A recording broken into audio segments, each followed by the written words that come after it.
a continuar con una de las patologías más frecuentes, la ictericia neonatal. Entonces vamos a recordar lo que ya nosotros conocemos, ¿no? Quizás vamos a compartir experiencia de acuerdo al lugar donde nosotros laboramos, ¿no? Para ver cuál es el manejo de ictericia neonatal.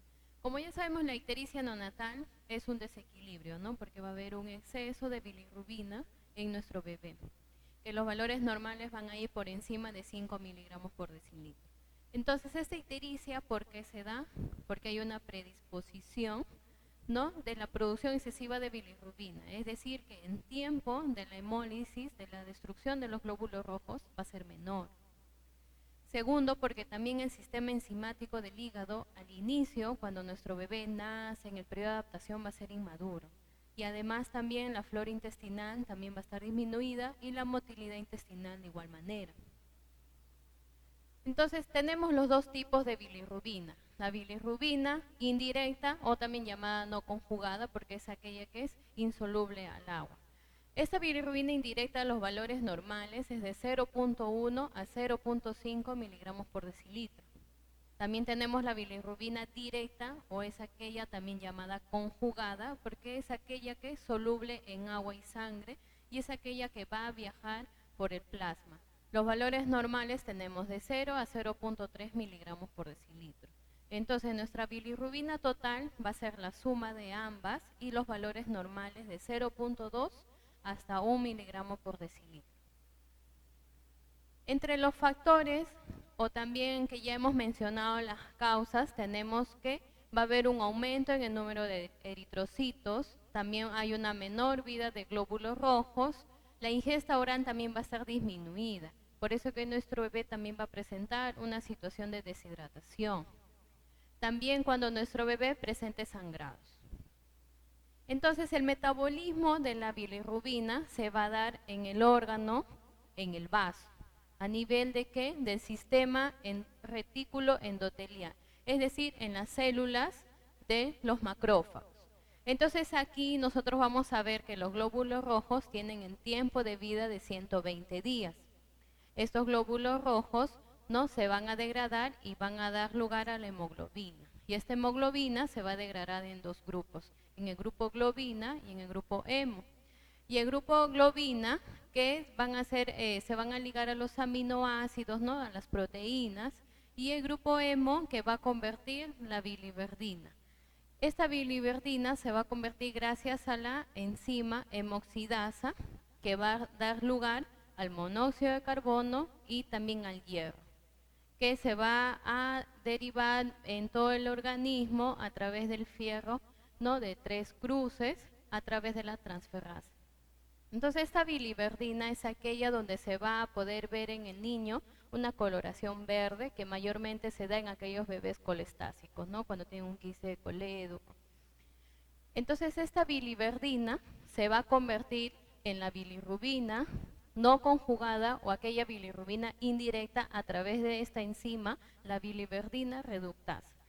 Entonces esta bilirrubina no conjugada se va a dirigir hacia el plasma, ¿no?, pero a través de quién o quién la va a acompañar, la albúmina. Entonces esta bilirrubina se va a dirigir al hígado, especialmente en los sinusoides hepáticos, y va a entrar por difusión facilitada y se va a dirigir al hepatocito. Entonces una vez que la bilirrubina indirecta ya está en el hígado, se va a convertir en bilirrubina directa. ¿A través de qué enzima? La famosa glucuroniltransferasa, ¿no? Entonces se va a convertir en esta bilirrubina directa o también la que es llamada la conjugada y aquella que es soluble en agua, ¿no?, la que va a viajar por el plasma. Entonces esta bilirrubina directa ya se va a dirigir al intestino y específicamente en la porción del duodeno. Y es por ello que aquí a través de las bacterias, ¿no?, se va a dirigir el urobilinógeno en un 100%, pero el 80% se va a eliminar a través de las heces, ¿no?, que denominamos la estercobilina, y de este 20%, el 10% a través del riñón y el 90% ya se va a dirigir a la circulación enterohepática. Entonces, ¿cuáles son las causas? Dentro de las causas de la ictericia neonatal tenemos 4. La primera de ellas, que va a ser una ictericia fisiológica, ¿no? Que se va a presentar en la primera semana de vida. Es aquella donde aquí vamos a ver que los eritrocitos van a tener un menor tiempo de vida breve y además va a aumentar la producción de la bilirrubina. En cuanto a la ictericia por amamantamiento, también se da en la primera semana y esta mayormente se da porque hay una mala técnica de amamantamiento. Es por ello que además la lactancia aumenta la circulación enterohepática de la bilirrubina y mayormente se va a evidenciar cuando es menor la ingesta, ¿no? O sea, cuando la mamá no tiene una adecuada técnica y además el bebé pasa por una situación de deshidratación. La ictericia por leche materna que ya aparece entre el quinto al séptimo día y que dura máximo 2 semanas. Y esto es porque la leche materna tiene una mayor concentración de la beta-glucuronidasa en la leche materna, lo que va a provocar un aumento de la desconjugación y la reabsorción de la bilirrubina. Y por último, la ictericia patológica, que es aquella que ya aparece en las primeras 24 horas. ¿Y esta por qué? Por una anemia hemolítica, también por un bebé que presente sepsis, como ya lo hemos visto, por aumento también, por una policitemia, por una obstrucción, por el quiste de Coledo, con una atresia biliar y además también por el uso prolongado de nutrición parenteral, ¿no? La NPT. Entonces aquí tenemos las causas que ya los hemos ido mencionando. Cuando se aparece en el primer día ya es por una incompatibilidad de grupo, ¿no? Entre el bebé y la mamá. Entre el segundo al séptimo día ya es una ictericia fisiológica propio de recién nacido, de su periodo de adaptación, y cuando es más de 8 días ya es por otras patologías como sepsis, infecciosas, ¿no? O hijos también de madre con diabetes. En cuanto a los tipos, como ya conocemos, tenemos dos, la ictericia fisiológica y la ictericia patológica. La fisiológica, que afecta al 60% de los recién nacidos a término, es aquella que es monosintomática, o sea que es fugaz, ¿no? Que va a dar solamente en la primera semana y va a desaparecer conforme el bebé vaya lactando y vaya teniendo un mayor número de deposiciones, porque por ahí va a estar eliminando el exceso de bilirrubina, tanto en la orina como en la deposición. Entonces se habla de una ictericia fisiológica leve, aquella bilirrubina que es inferior de 12.9 miligramos, que se da por una lactancia artificial, y una ictericia fisiológica de 15 miligramos por decilitro, pero aquella que es producida por una lactancia materna. Entre la ictericia patológica, esta es la menos común o que afecta al menor porcentaje de neonatos.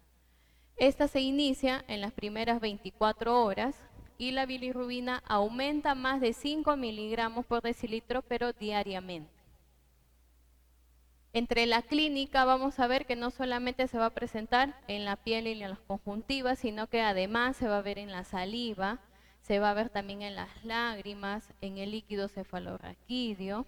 También vamos a valorar la presencia de coluria, de acolia, ¿no? Y cuando también va a presentar una hepatomegalia.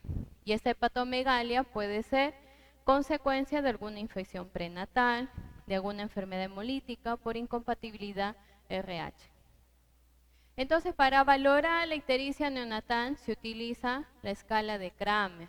En esta escala de Kramer se va a evidenciar la coloración por zonas, ¿no? Dependiendo a los valores que van a estar entre considerar una ictericia neonatal.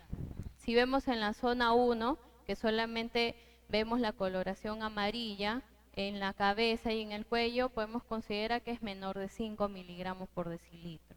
En la zona 2, que ya abarca hasta el ombligo, entre 5 a 12 miligramos por decilitro. En la zona 3, ya hasta las rodillas, de 8 a 16. Y la zona 4, una ictericia ya hasta los tobillos, de 10 a 18. Y en la zona 5, ya cuando ya está generalizada esta coloración amarilla, que incluye además lo que es a nivel plantar y palmar, que ya es mayor de 15 miligramos. ¿No? Que ya son valores mayores donde ya entran a un tratamiento de fototerapia, pero ya no simple, sino doble, triple, y por encima de los 17 o hasta 20 ya una exsanguíneo transfusión. En el tratamiento de la ictericia vamos a ver que predomina primero la alimentación, ¿no? Cuando se le educa a la mamá sobre las adecuadas técnicas de amamantamiento, aparte también para aportar una hidratación, porque a través de la fototerapia también nuestro bebé va a perder agua corporal, ¿no? Entonces lo que tenemos que nosotros enseñar a la mamá es brindar la adecuada dieta y aparte aportar su lactancia materna, ¿no? Para que también la leche materna, como tiene una mayor, ¿no?, absorción, va a digerir más rápido, entonces el bebé va a eliminar el exceso de bilirrubina. En cuanto al tratamiento etiopatogénico, que ya conocemos la fototerapia, ¿no?, que sabemos que va a realizar una fotoisomerización de la bilirrubina. Ya en el siguiente tema, que lo va a tratar la colega Fresia, va a explicar ella sobre fototerapia y exsanguíneo. Entonces yo lo voy a mencionar nada más, ¿no?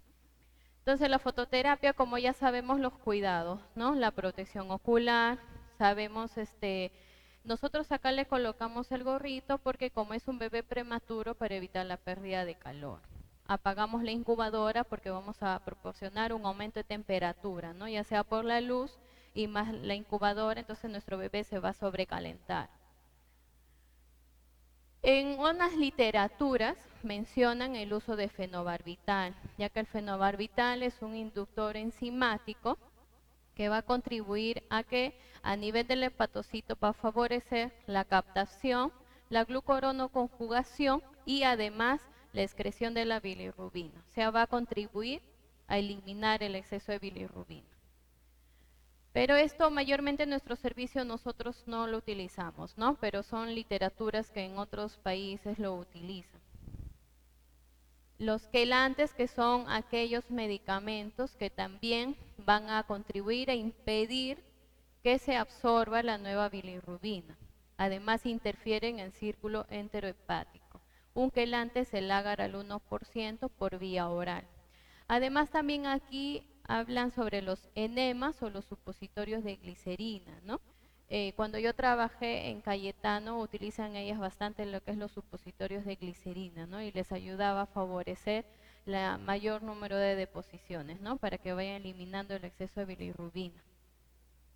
La ceroalbúmina, que se utiliza o es indicada antes de la exsanguíneo transfusión. La gamma globulina endovenosa, que actúa bloqueando la hemólisis en el sistema rético endotelial, que es a nivel del vaso, ¿no? Y además esta es la más útil en ictericias por isoinmunización, o sea, incompatibilidad de grupo sanguíneo RH, ABO. Este también es un medicamento o es un compuesto del estaño protoporfirina, que también lo mencionan otras literaturas, que es un compuesto de zinc, de manganeso y de cromo, que tiene una potente acción inhibitoria de tipo competitivo con la hemoxigenasa, ¿no?, cuando se dividen ambos grupos, ¿no?, el grupo hemo, el grupo globina, ¿no? Ahí vimos la enzima, la hemoxigenasa. Entonces aquí va a disminuir la síntesis de la bilirrubina.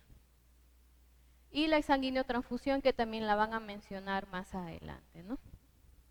Entonces, en el tratamiento complementario que mayormente nosotros vemos hospitalariamente, tenemos la que se va a brindar una hidratación satisfactoria, ¿no?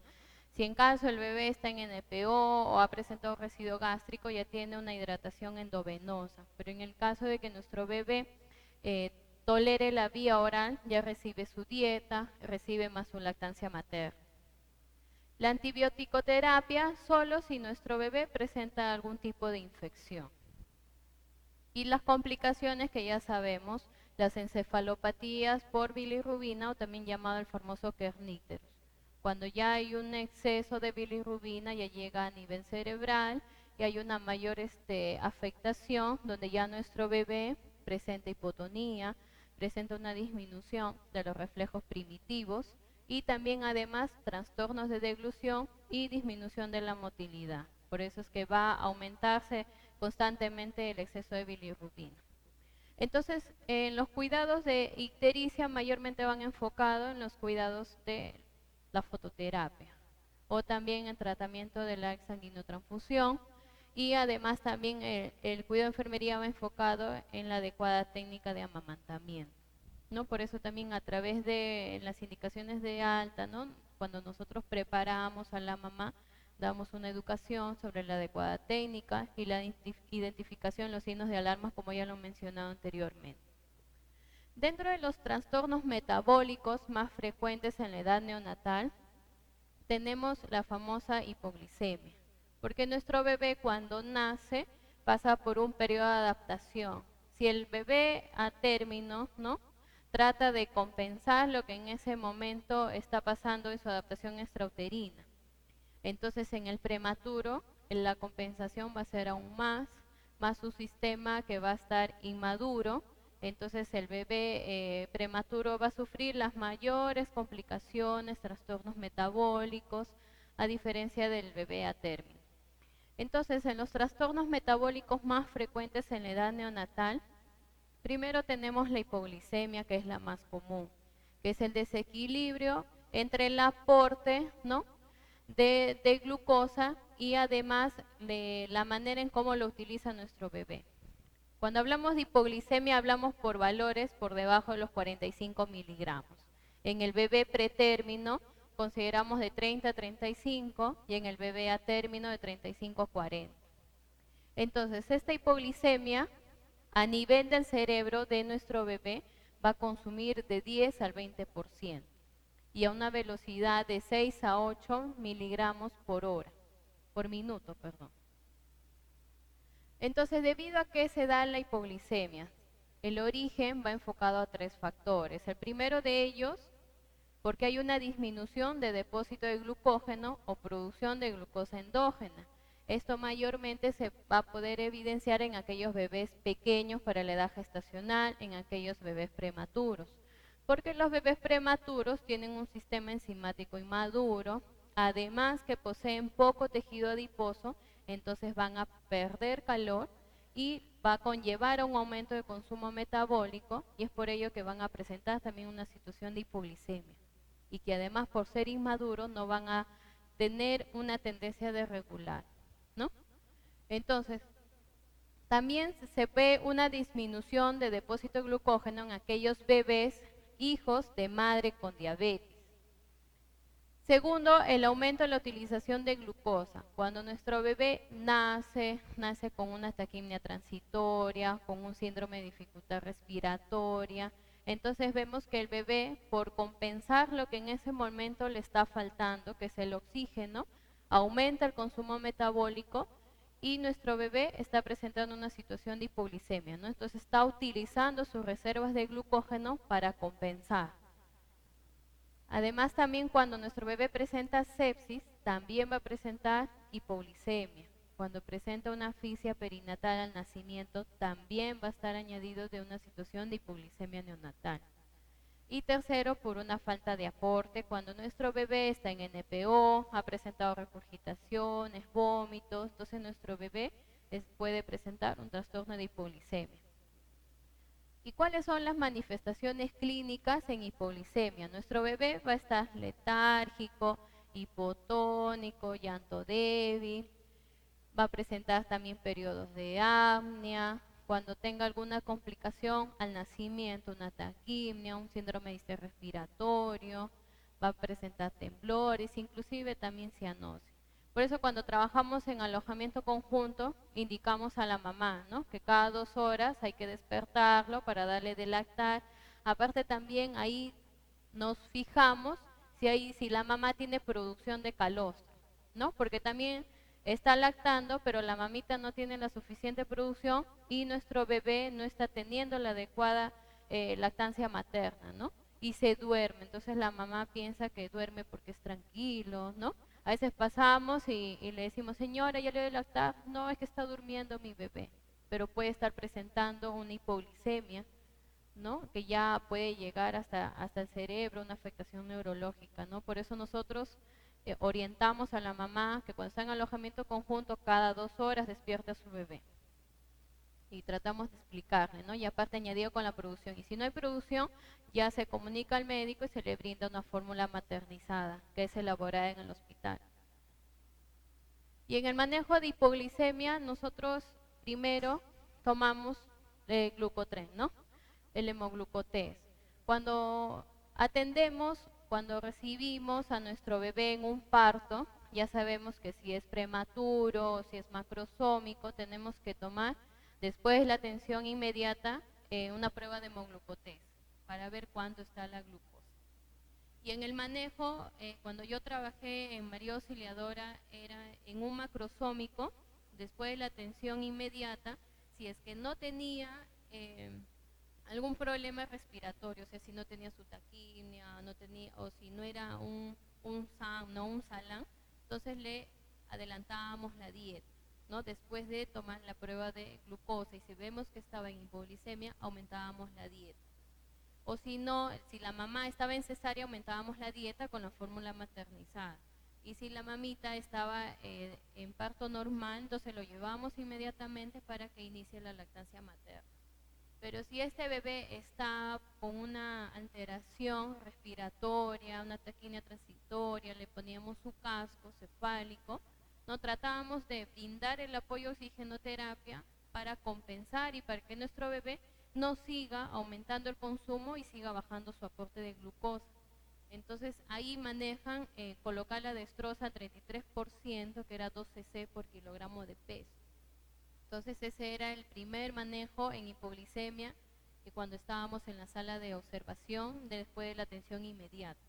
Y luego ya se colocaba un endovenoso de acuerdo a la hora que controlábamos el hemoglucotés, ya se colocaba el endovenoso, o si ya estaba corrigiendo se continuaba con la dieta, ¿no? Entonces ese era en el caso en una atención inmediata después del parto. En el servicio también en hipoglicemia ya se aumenta la concentración de dextrosa, ¿no? Si está en una dextrosa al 10% ya se aumenta al 12%, teniendo siempre los cuidados del acceso periférico. En hiperglicemia ya sabemos que son glicemias superiores a 125 miligramos por decilitro. Aquí vemos que es más frecuente en aquellos bebés menores de 1 kilo, en un 50-60%. Y en un 80% menores de 750 gramos, ¿no? Siempre van a haber alteraciones o desequilibrio en el mantenimiento de la glucosa. Entre las causas vemos que va a haber una reducción del uso de glucosa, una perfusión intravenosa de líquidos con o sin aminoácidos, también las drogas como la cafeína también van a tener como consecuencia el aumento de glucosa, la dexametasona, la dopamina y las enfermedades sistémicas graves que ya pueda tener nuestro bebé. Entonces, en las manifestaciones clínicas que vamos a observar a nuestro bebé, que no va, o sea, al inicio no se va a evidenciar síntomas específicos, pero secundario nosotros vamos a ver ya una diuresis osmótica que va a producir una glucosuria, poliuria, pérdida de peso y deshidratación. En el manejo de la hiperglicemia en el servicios ya tienen establecidos un protocolo donde se elabora una bomba de insulina. Esta bomba de insulina lo que va a contener es, se va a preparar dextrosa al 5%, 49 mililitros, más albúmina al 20%, solamente 0.6 y insulina 5 unidades. Entonces, toda esta bomba de insulina se va a pasar según la escala móvil, según el valor que nuestro bebé esté presentando. Si nuestro bebé presenta una glucosa mayor de 200, supongamos 320, porque también presenta nuestros prematuros esos valores de glucosa, se va a pasar entonces la escala móvil a 0.5 cc por hora. Luego de pasada una hora se va a volver a controlar el hemoglucotés y vamos a ver si ha disminuido o si está aumentando. Entonces, si ha disminuido, ya vamos a ver que vamos a ir bajando. Si ya nuestro bebé presenta 200, entonces continuamos con el 0.5. Si nuestro bebé después de la hora bajó a 180, entonces continuamos con 0.4. Si bajó a 160, a 0.3 cc por hora, y así sucesivamente hasta que presente menor de 120, donde ya se suspenda esta escala móvil de insulina. En cuanto a la hipocalcemia, nosotros ya vamos acá a ver que se llama hipocalcemia a un valor inferior de 7 miligramos por decilitro, que mayormente se va a evidenciar en aquellos bebés prematuros, y 8 miligramos por decilitro en aquellos neonatos a término, ¿no? Entonces se considera hipoglicemia en los neonatos menor de 8 y en los prematuros menor de 7. Y es el más frecuente en el periodo neonatal y es el más frecuente en producir convulsiones. El calcio sérico total se va a dividir en 3 fracciones. El 50% de este calcio se va a obtener como un calcio iónico, el 40% va a estar unido a las proteínas, en este caso la más común, la albúmina, y el 10% va a estar unido a aniones, tanto como el fosfato y como el citrato. Esta hipocalcemia se va a dividir en dos, en una hipocalcemia temprana y en una hipocalcemia tardía. En la temprana se va a dar en los primeros 3 días de vida, o sea, va a ser una hipocalcemia transitoria, ¿no?, que va a estar influyendo más en el periodo de adaptación a la vía extrauterina. Esta hipocalcemia temprana se va a deber a qué? A estos neonatos en el caso de los prematuros, porque al nacimiento ya se corta el aporte, ¿no?, de nutrientes, donde ese momento que el bebé está llenando sus reservas, aportando más todo lo que es a través de la placenta. Entonces al nacer se corta, y más si es un prematuro se corta bruscamente, donde el bebé no ha tenido en tiempo suficiente de obtener todas las reservas propias de su mamá. Hijos de mamá con diabetes también van a presentar una hipocalcemia temprana, o sea que va a ser transitoria. Aquellos recién nacidos también con un estrés perinatal, como una asfixia neonatal, ¿no?, o también que presenten una sepsis vertical, o sea, una transmisión de infección, ¿no?, durante el parto a través de la mamá. Y el hipocalcemia tardía, que es aquella que ya se presenta durante la primera semana de vida. Aquí vamos a ver que se va a evidenciar en aquellos neonatos con un escaso de aporte enteral, o sea, falta de calcio, o que estén en NPO, o cuando no se inicia la lactancia materna ni la leche materna. También se va a presentar una hipocalcemia tardía secundaria a transfusiones sanguíneas, y también principalmente en aquellos bebés que hayan recibido una exsanguíneo transfusión, secundaria a tratamiento con furosemida, o sea, con diuréticos, y recién nacidos con hipoparatiroidismo. Entonces, las manifestaciones clínicas ya sabemos que vamos a evidenciar convulsiones. En la forma temprana va a ser asintomática. En la forma tardía ya nuestro bebé va a estar irritable, va a estar hipotónico, va a presentar vómitos, va a tener síntomas inespecíficos del sistema nervioso central, como irritabilidad, temblores, apneas, convulsiones. Y en los casos extremos puede haber una muerte súbita, porque se puede presentar una disfunción miocardio. Y en el tratamiento, la administración de gluconato de calcio 10%, que ya conocemos, y el monitoreo de la frecuencia cardíaca al momento de la administración. También tener en cuenta el acceso periférico, ¿no?, porque puede haber complicaciones como quemaduras químicas. La dosis de 1 a 2 mililitros por kilogramo de peso, y también luego que ya se ha iniciado, ¿no?, el endovenoso, o cuando nuestro bebé siga presentando una hipocalcemia, ya se brinda por la vía oral suplementos de vitamina D. En cuanto a la hipercalcemia, ya sabemos que son valores superiores a lo normal. Tenemos niveles séricos de calcio, consideramos hipercalcemias mayores de 11 miligramos por decilitro. Entre las causas tenemos las más frecuentes cuando son secundarias a la administración prolongada, ¿no?, cuando va a haber un exceso de calcio. Menos frecuentes cuando ya se ha dado mucho exceso en la administración de la vitamina D. Y rara vez en un síndrome de Fanconi o en el hiperparatiroidismo congénito primario, ¿no?, donde contribuye a la producción de calcio en un exceso.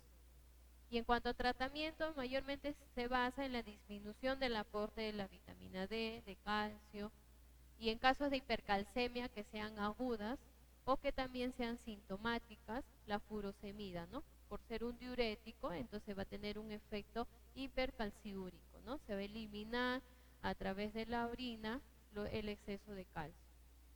Y en casos severos del hiperparatiroidismo ya es una intervención quirúrgica. quirúrgica, ¿no? Entonces ya se realiza una paratiroidectomía quirúrgicamente. Y la hipomagnesemia, que también es un trastorno metabólico frecuente en la adaptación neonatal, vemos que son niveles séricos bajos, ¿no? El magnesio está por debajo de 1.5 miligramos por decilitro. Y esta hipomagnesemia, la causa más habitual va a ser una ingesta inadecuada de magnesio tras el nacimiento, que se va a asociar también, o sea, va a estar de la mano que nuestro bebé va a presentar una hipocalcemia. Esto mayormente afecta esta hipomagnesemia en aquellos bebés pequeños para la edad gestacional, nuestros bebés prematuros, aquellos bebés que han recibido furosemida también por varios días, y también aquellos bebés que tengan problemas a una mala absorción. La hipomagnesemia se produce por 4 mecanismos fisiológicos. El primero de ellos porque hay una disminución de la ingesta de magnesio, ¿no? O sea, no hay un aporte adecuado de magnesio. Segundo, porque hay una redistribución o translocación del magnesio del extracelular al intracelular. La pérdida gastrointestinal también de magnesio y la pérdida renal de magnesio, cuando hay un uso de diuréticos como la furosemida. En las manifestaciones clínicas, más frecuente también nuestro bebé con hipomagnesemia va a presentar hipocalcemia. Y además, este bebé va a presentar crisis de temblores, de preferencia en los miembros superiores y en los miembros inferiores. Y en tratamiento es la administración de sulfato de magnesio a una dosis de 0.2 miliequivalentes por kilogramo de peso y por dosis cada 6 horas, ¿no? Ese es el suplemento de la hipomagnesemia. Y en la hipermagnesemia ya vamos a ver valores mayores a 2.5 miligramos por decilitro. Y el origen de esta hipermagnesemia, ¿cuál va a ser? Que en el tratamiento de la mamá con sulfato de magnesio, ¿no? Aquellas mamás con preeclampsia, eclampsia, ¿no? Cuando reciben el tratamiento, la administración de sulfato de magnesio, entonces a nuestro bebé puede producirle una hipermagnesemia. En aquellos bebés también pretérminos, en aquellos neonatos también con una asfixia perinatal. ¿Qué síntomas, manifestaciones va a presentar? Va a ser similar a la hipercalcemia, ¿no? Entonces va a presentar nuestro bebé depresión neonatal, va a presentar letargia, va a presentar también periodos de apnea, va a estar hipotónico, hiporreflexia, además que va a haber una disminución de la motilidad intestinal y también va a venir añadido de una distensión abdominal. El retardo en la eliminación también de meconio, especialmente en el recién nacido pretérmino, ¿no? Así normalmente nuestro bebé prematuro, ¿no? Tarda entre 36 horas en eliminar su deposición, entonces cuando ya elimina más, se demora en eliminar más de lo normal, entonces también se puede sospechar de una hipermagnesemia. Aquí también se confirma, como sabemos, los trastornos metabólicos se confirman mediante los exámenes auxiliares, ¿no? Aparte añadido los síntomas clínicos que presenta mediante el examen de bioquímica, de electrolitos, ¿no? Entonces ahí el médico puede evaluar cualquier tipo de trastornos metabólicos. En tratamiento es mayormente enfocado en los síntomas, es sintomático, con la mejoría también de la función renal. En los casos más severos ya hay una administración de calcio intravenoso, se recurre a la furosemida para eliminar el exceso y también una exsanguíneo transfusión con sangre citratada no recalcificada. Y eso es todo en los tratamientos metabólicos más frecuentes, ¿no? Que de por sí nuestro bebé, nuestro neonato, al pasar a la vida extrauterina, pasa por un periodo, ¿no? Él mismo trata de compensar lo que en ese momento le está faltando. Entonces en el bebé prematuro también él trata de compensar, pero va añadido a su sistema inmaduro, ¿no? A sus órganos inmaduros. Entonces por eso es que el prematuro va a estar más predispuesto a mayores trastornos metabólicos o a patologías que ya vengan asociados, ¿no? Entonces esos son los más comunes que nosotros vemos, ¿no? En el hospital. Y en cuanto a la ictericia, pues ya sabemos, ¿no? La adecuada técnica de lactancia materna, ¿no? Y que nuestro bebé evidenciamos, si hay una buena técnica de amamantamiento, vemos desde la producción del seno de la mamá, la técnica y también la eliminación, por eso nos damos cuenta si hay una adecuada técnica de amamantamiento, ¿no? En el número de posiciones, en el número de micciones, mediante nuestro balance hídrico.